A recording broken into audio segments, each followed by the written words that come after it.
हाय दोस्तों, आप सभी का आपके अपने यूट्यूब चैनल हुसैन सर में स्वागत है। आज हम लोग एंशिएंट हिस्ट्री में भारत में विदेशी आक्रमण को हम लोग पिछले वीडियो में हम लोग यहाँ पे पढ़ चुके हैं। तो भारत पे सबसे पहले आक्रमण किसने किया था, विदेशी आक्रमण में किसने किया था, है ना। तो हम लोग ने देखा कि ईरानियों ने सबसे पहले आक्रमण किया था। उसके बाद कौन किया था, तो यूनानियों ने आक्रमण किया था। तो पहला वीडियो हम लोग इससे पहले वाला ईरानियों का आक्रमण देख चुके हैं हम लोग। अब हम लोग पढ़ेंगे यूनानियों का आक्रमण। ईरानियों के आक्रमण में आपने देखा किसने आक्रमण किया था सबसे पहले। तो सबसे पहले आप जानेंगे, आप रिकॉल करेंगे आप, तो साइरस द्वितीय ने किया था, या दारा प्रथम। उसके बाद सफल आक्रमण जो है दारा प्रथम या डेरियस प्रथम ने किया था आपके पास। तो प्लीज इस वीडियो को देखने से पहले आप उस वीडियो को आप देख लीजिएगा, जिससे कि सीक्वेंस में आपको पढ़ने में आसानी होगी, ठीक है। और परीक्षा के दृष्टि से भी इम्पोर्टेंट है वो। यहाँ पे देखेंगे हम लोग सबसे पहले ईरानियों ने किया, ईरानियों के बाद जो है यूनानियों ने किया। तो सबसे पहले ईरान पड़ता है, तो ईरान ने पहले आक्रमण किया, उसके बाद जो है बाद में जो है यूनानियों ने यहाँ पे आक्रमण किया। जैसा कि आप नक्शा से यहाँ पे आप हम लोग देख सकते हैं। तो सबसे पहले आक्रमण जो है यूनानियों में किसने किया था, यूनानियों में जो है सिकंदर ने किया। तो सिकंदर के विषय में चर्चा कर देंगे, सिकंदर कौन था, है ना, वो कहाँ से आया था, क्या क्या किया उसने, ठीक है। आइए देखते हैं हम लोग। तो सिकंदर जानते हैं, सिकंदर जो है मकदूनिया में जो है आपका यूनान का एक प्रांत था मकदूनिया के शासक जो उसके पिता थे फिलिप थे। यानी कि सिकंदर के पिता का नाम था फिलिप। और फिलिप कौन थे, तो फिलिप जो है मकदूनिया के शासक थे, ठीक है। मकदूनिया कहाँ पड़ता है, तो यूनान में पड़ता है। यानी सिकंदर का जन्म देखेंगे, सिकंदर का जन्म कब हुआ था, 356 बीसी में हुआ था। 356 ईसा पूर्व में जो है सिकंदर का जन्म होता है। सिकंदर के पिता का नाम देखेंगे क्रम से, आप तो फिलिप था, जो गद्दी पे कब बैठता है, तो 359 बीसी में जो है ये गद्दी पे बैठता है। कौन, फिलिप मकदूनिया के गद्दी पे बैठता है। कुछ समय के पश्चात जो है आपका 329 बीसी में जो है इसकी क्या कर दी जाती है, हत्या कर जाती है। इसकी हत्या करने के बाद, इसकी मृत्यु के बाद इसका पुत्र जो है सिकंदर जो है 329 बीसी में जो है मकदूनिया का शासक बनता है, ठीक है। मकदूनिया का शासक बनता है। मकदूनिया के शासक जो बनते समय जो है, बनने के बाद इसको जो है विश्व विजेता की ख्याल आता है ना, कि ये विश्व विजेता बनना चाहता है, इसकी इच्छा जागृत होती है। तो ये आपने क्या करता है, अपने गुरु का नाम था उसका अरस्तु। उसके गुरु का नाम था अरस्तु, सिकंदर गुरु का नाम था अरस्तु। अरस्तु से वो आज्ञा प्राप्त करके विश्व विजेता के लिए जो है, विश्व विजय के लिए वो निकलता है। तो आप जानते हैं कि इससे पहले हम लोगों ने पढ़ा ईरान में जो है किस वंश का शासनकाल था, तो हकमनी वंश का शासनकाल था। तो हकमनी वंश पे, ईरान पे सबसे पहले सिकंदर ने आक्रमण किया और ईरान को जो है पूरे प्रदेश को जो है जीत लिया, और हकमनी वंश का क्या कर दिया, उसने नष्ट कर दिया। ईरान को जीतने के बाद वह आगे बढ़ा, आगे उसका रुख जो है उसने भारत की तरफ किया, ठीक है। उसका क्या किया, हम भारत की तरफ अब विजिट करेंगे, जिएंगे, ठीक है। तो वो भारत की तरफ आक्रमण करता है। जब भारत की तरफ आक्रमण करता है, तो आक्रमण करते समय सन था उसका 327 बीसी में वहां पे चलता है, ठीक है। और देखेंगे 326 बीसी में जो है, सन 326 ईसा पूर्व में जो है वो भारत पे आक्रमण करता है। कहां पे पहुंचता है, तो सिंध में, सिंध अर्थात तक्षशिला पड़ता है, तक्षशिला। उस समय तक्षशिला का शासक रहता है आपका आंधी, ठीक है। आप देख सकते 326 बीसी में जो है भारत पे वो आक्रमण करता है सिकंदर, ठीक है। उस समय तक्षशिला का शासक रहता है अंबी का जो सीमा विस्तार जो था वो दो नदियों के बीच में था, सिंधु और झेलम। तो जब सिकंदर यहाँ से जब आक्रमण करके जब भारत आता है यहाँ पे, तो सबसे पहले क्या करता है, सिंधु यहाँ पे आता है, तक्षशिला पहुंचता है। तक्षशिला आपका तक्षशिला का शासक रहता है उस समय आंधी, तो आंधी के पास जाता है। आंधी क्या करता है, आंधी से युद्ध करने की बात होती है, लेकिन आंधी क्या करता है कि आत्मसमर्पण कर देता है, आत्मसमर्पण करता है, ठीक है। तो इस प्रकार सिकंदर जो है अब आंधी की सहायता लेकर के वो आगे की बढ़ता है। जब आगे बढ़ता है तो वहां पे पड़ता है झेलम नदी। आप देख सकते हैं ये झेलम नदी है आपके पास, है ना। तो सिंधु और झेलम के बीच में आंधी का जो है साम्राज्य था, और झेलम और चिनाब के बीच में जो है पोरस या पुरु का साम्राज्य विस्तार था, ठीक है। तो ये आप आता सिंधु से जब आगे बढ़ता है सिकंदर झेलम पे, तो झेलम को पार करने की कोशिश करता है। तो झेलम को पार करके वो आपको इसके ऊपर अटैक करने की बात आती है। तो आप जानिएगा उस समय जिस समय वो अटैक किया जाता है, उस समय जो है बरसात का मौसम रहता है, और झेलम की नदी में जो है, झेलम में बाढ़ की स्थिति होती है। तो सिकंदर की सेना जो है, आप देखेंगे सिकंदर की सेना यहाँ पे है और पोरस की सेना यहाँ पे है। पोरस वेट कर रहा है कि सिकंदर आक्रमण करेगा, यहाँ पे पूर्ण कि सोचता है कि नदी में बहाव का स्थिति जो है कम पड़ जाएगी तो जाकर के वो उस पर अटैक करेगा, लेकिन ऐसा होता नहीं है। समय बीतता जाता है, कई महीनों के बीतने के बाद सिकंदर जो है आंधी की सहायता से सोचता है कि यहाँ से तो अटैक करना मुश्किल होगा, क्योंकि जल सेना के द्वारा जो हम जब अटैक करेंगे तो यहाँ पे पोरस की सेना ही है, तो तुरंत हमारी सेना जैसे उतरेगी मतलब पार करेगी तो हमारी सेना का युद्ध होगा, और जब युद्ध होगा तो हमारी सेना जो है कमजोर पड़ जाएगी, क्योंकि ये जमीन पे है और हम जो है जल पे रहेंगे, तो जल पे हम से अटैक करना करेंगे तो हम लोग कर नहीं पाएंगे यार। ठीक है, तो वो क्या करता है, सिकंदर जो है सोचता है कि कहीं ऐसा हो कि हम किसी और जगहों पे से जा करके जो है इसको अटैक हम इसी नदी को हम कहीं से पार कर लें, झेलम को। तो झेलम को पार करने की जब बात आती है तो कहीं से इस क्षेत्र से आता है और कहीं पे जो सकरा इलाका रहता है झेलम का, जैसे कि कभी कभी आप ध्यान देते हो कि नदियां होती हैं, नदियों का बहाव इस तरह से बाहर बढ़ता बढ़ता जाता है और कहीं कहीं पे सकरा हो जाता है, पतला हो जाता है, तो उसी को वो ढूंढता जाता है और ढूंढते समय जो है आप देखेंगे तो कहीं कहीं की जमीन जो है इसका कम भाग दिखाई देता है, पानी कम रहता है ना। उसी क्षेत्र से जो है ये झेलम नदी के बहाव को लेकर के वो पीछे से क्या करता है, वार करता है। तो पोरस क्या करता है कि इसकी सेना को इंतजार करता है यहाँ से कि यहाँ से युद्ध करेगा, और सिकंदर जो चालाकी से और जो आंधी की सहायता से जो है ये पीछे से इसके ऊपर अटैक करता है। पीछे से सडनली अटैक होने के कारण जो होता है, ऐसा होता है कि पोरस जो है स्थिति को समझ नहीं पाता है और पोरस जो है हार जाता है। ठीक है, पोरस हार जाता है, लेकिन वीरता के क्रम में वीरता से यानी कि वीरता से युद्ध लड़ता हुआ जो है पोरस जो हार जाता है, और सिकंदर के समक्ष जब पेश होता है तो सिकंदर क्या करता है, उसकी वीरता से प्रभावित होकर के, कहा जाता है कि वीरता से प्रभावित होकर के सिकंदर ने जो है अपना उसका जीता हुआ प्रदेश उसको वापस लौटा देता है। ठीक है, ये जानेंगे हम। यह युद्ध जो है सिकंदर और पोरस के बीच जो युद्ध जो है 326 बीसी में जो है किस नदी के किनारे लड़ा गया था, तो झेलम नदी के किनारे। ठीक है, झेलम नदी को उस समय किस नाम से जाना जाता था, उसका प्राचीन नाम था वितस्ता। क्या था, वितस्ता। इसीलिए इसको बोलते हैं कि झेलम का युद्ध बोलते हैं या हम वितस्ता का युद्ध बोलते हैं। ठीक है, वितस्ता या झेलम को यूनानी जो है किस नाम से पुकारते थे, तो यूनानी उसको हाइडेस्पीज के नाम से पुकारते थे, हाइडेस्पीज। इसलिए इसको यह भी कहा जाता है कि हाइडेस्पीज का युद्ध किसके किसके बीच हुआ था, तो हम कहेंगे सिकंदर और पोरस के बीच हुआ था। ठीक है, तो हाइडेस्पीज का युद्ध बोलिए, झेलम का युद्ध बोलिए या वितस्ता का युद्ध बोलिए, ये तीनों जो है एक ही युद्ध का नाम है, जो कि 326 ईसा पूर्व में जो है सिकंदर और पोरस के बीच में लड़ा गया था। आप देख सकते हैं यहाँ पे, है ना, झेलम का युद्ध बोले, वितस्ता का युद्ध बोलिए या हाइडेस्पीज का बोलिए आप, या झेलम का युद्ध बोलिए, ये आपका होता है। यह झेलम का युद्ध जीतने के बाद, है ना, और उसका साम्राज्य वापस करने के बाद, है ना, वह आगे की बढ़ता है। कौन, सिकंदर जब आगे की तरफ बढ़ता है तो ब्यास नदी आती है, और ब्यास नदी को जो है पार करने से जो है सिकंदर की सेना जो है मना कर देती है ना, मना कर देती है। ठीक है, क्यों मना करती है, तो यहाँ पे कई स्थितियां हैं, कई चीजें हैं। आप जानते हैं कि सिकंदर जो है, सिकंदर को कार्यकाल अगर कहते हैं, अपने वहां से मकदूनिया से चले हुए बहुत समय विस्तार हो चुका था, समय बीत चुका था। ठीक है, तो उसकी सेना जो है वापस जाने के लिए तैयार थी कि अब हम घर लौटने की, घर की याद उसको सता रही थी उसकी सेना को, इसलिए उसकी सेना जो वापस जाने का कारण था उसका एक। दूसरा ये था कि उसने सोचा था कि जब इसका पहला युद्ध जो है पोरस के साथ जब हुआ झेलम की नदी के किनारे, तो उस समय जो है उसकी सेना को जो है नाको चने चबाने पड़े, यानी कि ठीक है, नाको चने चबाने करने का मतलब कठिनाई के द्वारा वो पोरस को बीट कर पाया। और उसके सामने एक चीज था झेलम को, तो उसकी सेना सोच रही थी कि आगे अगर हम आगे जब ब्यास नदी को पार करके जाते हैं तो यहाँ पे तो मगध जैसी विशाल सेना है। मगध, जो कि मगध उस समय जो है 16 महाजनपदों में सबसे बड़ा महाजनपद था, और जानते हैं कि यहाँ का शासक उस समय था धनानंद। कौन था, धनानंद। तो क्वेश्चन ये भी बनता है कि सिकंदर जो है किस शासक के काल में मगध पे आक्रमण किया था, तो आप जानते हैं धनानंद जाएगा। ठीक है, तो धनानंद शासक था यहाँ पे, और सबसे ही क्रूर और निर्दयी शासक था। कौन, धनानंद। ठीक है, तो धनानंद था, इसलिए उसकी सेना जो है यहाँ से आगे बढ़ने से जो है इनकार करती है।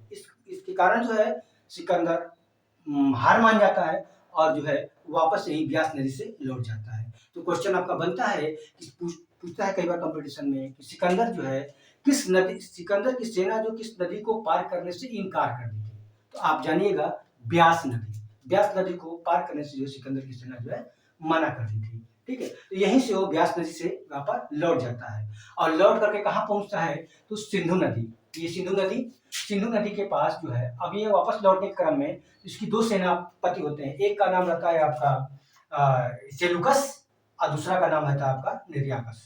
ठीक है, तो सेलुकस जो है जल सेनापति था, थल सेनापति था, और निर्याकस जो है आपका जल सेनापति था। तो उसने अपनी सेना को दो भागों में बांटता है सिकंदर, और निर्याकस को कहता है कि जहाजी बेड़े के द्वारा, समुद्र के द्वारा जो है आप वापस जो है अपनी दुनिया लौट जाओ। और अपने क्या करता है, अपने जो ध्यान देंगे आप, यहाँ से जो है मकरान के किनारे किनारे अपनी सेना को लेकर के जो है वो मकदूनिया की तरफ आप बढ़ जाता है। और जानते हैं कि मकदूनिया बढ़ रहा था अपने घर की तरफ, जो वापस हो रहा था, उस समय भी उसको आसान नहीं था वापस जाना, क्योंकि यहाँ पे जो है मालवा वगैरह थे, मालवाओं से उनको युद्ध करना पड़ा। ठीक है, और जिसके कारण जो है मालवा बाद में पराजित भी होते हैं। और कहा जाता है कि इतिहास में ये भी आता है कि सिकंदर ने जो मालवाओं को पराजित करने के बाद उसके सारे सेनाओं का जो है नरसंहार कर दिया था। ठीक है, उसी युद्ध में वो घायल होता है, और घायल होकर के जो वापस लौट रहा होता है तो बेबीलोन पहुंचता है, और बेबीलोन में जो है वो घायल अवस्था में जो है घायल रहता है, बीमार हो जाता है, और बीमारी क्रम में जो है उसको 300 कहते हैं कि 23 ईस्वी ईसा पूर्व में जो है उसको क्या हो जाती है, मृत्यु हो जाती है। कुछ इतिहासकार ऐसे बोलते हैं आपके पास। तो हम जानते हैं कि 326 बीसी में वो आया, और 325 बीसी में जो है वापस वो भारत जो है से जो है लौट रहा होता है, और अपनी सेना को दो भागों में विभक्त करता है, एक सेल्यूकस के और एक जो निर्याकस। सेल्यूकस को जो है यहीं पे वो छोड़ देता है, कहता है कि अपने जीते हुए प्रदेशों को सेल्यूकस को अधीन छोड़ देता है। कहीं कहीं पे नाम आता है कि उसका सेनापति फिलिप का नाम आता है, कहीं कहीं पे कुछ इतिहासकार फिलिप लिखते हैं, तो फिलिप मत जानिएगा, यहाँ पे सेल्यूकस को ही जानिएगा कि सेल्यूकस को ही वो छोड़ करके अपने जो है संपत्ति, जो जीता हुआ प्रदेश जो होता है, सेल्यूकस को छोड़ देता है, एक भाग को पोरस को दे देता है, दूसरा भाग जो है आपको आम्भी को छोड़ देता है ना, छोड़ करके जो है, और अपने बाकी जो प्रदेश जो उसका था बचा हुआ प्रदेश, वो कुल मिलाकर के अपने जीते हुए प्रदेशों को 4 भागों में बांटता है, एक भाग अपने पास रखता है, दूसरा भाग अगर बात करेंगे तो यहाँ पे भारत का जीता हुआ प्रदेश जो है आपका, वो आपको सेल्यूकस को छोड़ देता है, तीसरा पार्ट जो है कहते हैं कि पोरस को छोड़ देता है, और चौथा पार्ट अगर कहेंगे आप तो आम्बी को छोड़ करके वो वापस वो भारत से लौट जाता है। ठीक है, कब लौटा हो, तो 325 बीसी में लौटता है। यहाँ पे क्वेश्चन आपसे ये बनता है कि सिकंदर भारत में कुल कितने माह तक रहा, तो भारत में कुल कितने समय तक रहा, तो 19 माह तक वो पूरे भारत में वो रहा है। भारत यानी 326 बीसी में जब आया, 325 बीसी में वापस गया, तो इस कार्यकाल के बीच में जो है कुल 19 माह जो है वो भारत में रहा। ठीक है, और उसकी मृत्यु जो होती है 323 बीसी में जो है 33 वर्ष की अवस्था में जो है कहाँ पे होती है, बेबीलोन में। तो क्वेश्चन आपका ये भी बनता है कि सिकंदर की मृत्यु कहाँ पे हुई थी, तो सिकंदर की मृत्यु जो है बेबीलोन में हुई। कब हुई थी, तो 323 ईसा पूर्व में, अर्थात 33 वर्ष की अवस्था में। आप देख सकते हैं 356 में जन्म होता है और 323 में इसकी मृत्यु हो जाती है। इसमें अगर गैपिंग निकालिएगा तो 33 वर्ष का कार्यकाल आपका निकल के आता है। तो 33 वर्ष की अवस्था में वो जो है यहाँ पे वो हो जाता है। एक इतिहासकार ये भी कहते हैं, कहता है इतिहासकार कि सिकंदर आंधी की तरह आया और आंधी की तरह लौट गया, लेकिन भारत जो है अपरिवर्तित रहा। तो भारत जब अपरिवर्तित रहा तो बिल्कुल अपरिवर्तित रहा, क्योंकि यहाँ पे जब आता है और आकर के लौट जाता है, तो भाई तसीला पे अटैक किया, तसीला को जीत करके आम्भी को ही छोड़ दिया, पोरस से जीता, पोरस को जीतने के बाद पोरस का साम्राज्य वापस कर देता है। ठीक वैसे ही हो गया है। और एक पार्ट जो थोड़ा सा बचा हुआ पार्ट था, जो सेल्यूकस निकेटर को जो है छोड़ करके वो जाता है। तो भारत में अगर कहा जाए तो कोई परिवर्तन बिल्कुल नहीं हुआ था। ठीक है, तो ये उनकी कथन जो है आपको कहीं कहीं वहां पे सत्य सिद्ध होता है। ठीक है, अब यहाँ पे देखेंगे जब वापस लौट रहा होता है तो उस समय उसके घोड़े की क्या होती है, झेलम नदी के किनारे क्या हो जाती है, मृत्यु हो जाती है। जब झेलम के किनारे मृत्यु हो जाती है तो उसने 2 शहरों को वहां पे बसाया। एक शहर था आपका निकाया और दूसरे का नाम था बहुकेफला उसके घोड़े का नाम था, इसलिए अपने घोड़े के नाम पे जो है उसने एक शहर बसाया, जिस शहर का नाम था बहुकेफला। और निकाया जो एक शहर बनाया वो झेलम नदी के किनारे, वो था चूंकि जो विजित प्रदेश था, विजय प्राप्त किया था, इसलिए विजय के उपलक्ष्य में एक शहर बसाया जिसका नाम था आपका निकाया। तो उसको बोला जाता है विजयनगर के नाम से किस शहर को जाना जाता है? तो आप कहेंगे निकैया को जाना जाता है। अब देखेंगे आप, भारत से जब बाहर जाना है तो यहाँ पे देखेंगे दो शहर है, एक निकैया बचा है, दूसरा आपका बहुकेफला बसाया उसने। तीसरा शहर जो है जब वापस लौट रहा होता है तो काबुल और सिंध के क्षेत्र में उसने सिकंदरिया शहर बसाया था, सिकंदरिया शहर। ठीक है, वापस लौटते समय सिकंदरिया शहर को उसने बसाया था। कौन? तो सिकंदर। इस प्रकार वो भारत से आपका लौट जाता है। यहाँ पे जानेंगे आप, सिकंदर जब भारत आया तो उसके साथ कुछ इतिहासकार रहे। एक इतिहासकार तो उसका खुद का जो है जल सेनापति जो था, जिसका नाम निरियाकस। ठीक है, अब बाकी दो इतिहासकार थे आपका, एक आनेसिकटस और अरिस्टोबुल्स थे ये। तो अगर पूछा जाए कि सिकंदर के साथ कौन दो इतिहासकार आए या कौन कौन इतिहासकार आए थे उसके साथ में, तो तीन नाम आप जानिएगा, निरियाकस, अनेसिकटस और अरिस्टोबुल्स। जो आपके तीन आपके थे। ठीक है, ये निरियाकस सबसे इंपॉर्टेंट आपका हो जाता है। ठीक है, अब चूंकि भारत से जब वापस लौटा तो भारत पे कुछ प्रभाव पड़ा है ना। वापस लौटने के बाद तो भारत पे क्या प्रभाव पड़ा? तो भारत पे पहला प्रभाव पड़ा कि भारत की क्रमागत इतिहास को लिखने में जो है सही सहायता मिली। क्योंकि भारत जब उसने आक्रमण किया तो उसका कहीं कहीं एक क्रम जो है 326 बीसी, 356 बीसी की बात करें या 329 की बात करेंगे, ये कहीं उसका डेट वाइज था। तो डेट वाइज होने के कारण जो है ये वहां पे हमारे इतिहास को वहां से जोड़ने में जो है बड़ा ही आसानी हुई भारत के इतिहास को लिखने में आपको। तो एक तो फायदा हमको ये हुआ, तिथियों का फायदा हुआ। दूसरा फायदा क्या हुआ? तो भारत में उलूक शैली के सिक्कों का प्रचलन हुआ। जिस प्रकार यूनान में एक सिक्का चलता था जिसका उलूक सिक्का था, तो वही सिक्का जो है भारत में चलाने का जो है प्रचलन क्या होता है, यहाँ पे आप देखेंगे तो स्टार्ट हो जाता है। ठीक है, एक तीसरा फायदा क्या होता है? तो भारत में यूनानी शिल्प से जो है गंधार कला का जन्म होता है ना। तो क्वेश्चन आपका पूछता है कि गंधार कला का जन्म किसके द्वारा हुआ है? तो आते हैं भारत और यूनानी शिल्पों के द्वारा। भारत का शिल्प और यूनानी शिल्प आपस में जब मिक्स हुआ तो जो है क्या बना? गांधार कला। ईरानियों से में क्या हुआ? भारत का जो है वहां पे ईरानी और आर्मेनिक लिपि के द्वारा जो है खरोष्ठी लिपि का निर्माण हुआ। यानी भारत की लिपि और वहां की लिपि मिला करके जो खरोष्ठी लिपि का निर्माण होता है यहाँ पे। तो ईरानियों के आने से खरोष्ठी लिपि का उदय होता है और यूनानियों के आने से जो है गांधार कला का जो है आपका यहाँ पे विकास होता है और जन्म होता है। आगे देखेंगे आप, एक और फायदा हुआ, क्योंकि यहाँ पे भारतीय पहले क्या करते थे? भारतीय जो है पहले युद्ध स्थल में जो है हाथियों का प्रयोग करते, क्योंकि हाथी बहुत ऊंचा हुआ करते थे, तो हाथियों पे बैठ करके युद्ध लड़ा करते थे राजा। ठीक है, एक और राजा जो क्या करते थे? रथों का प्रयोग करते थे।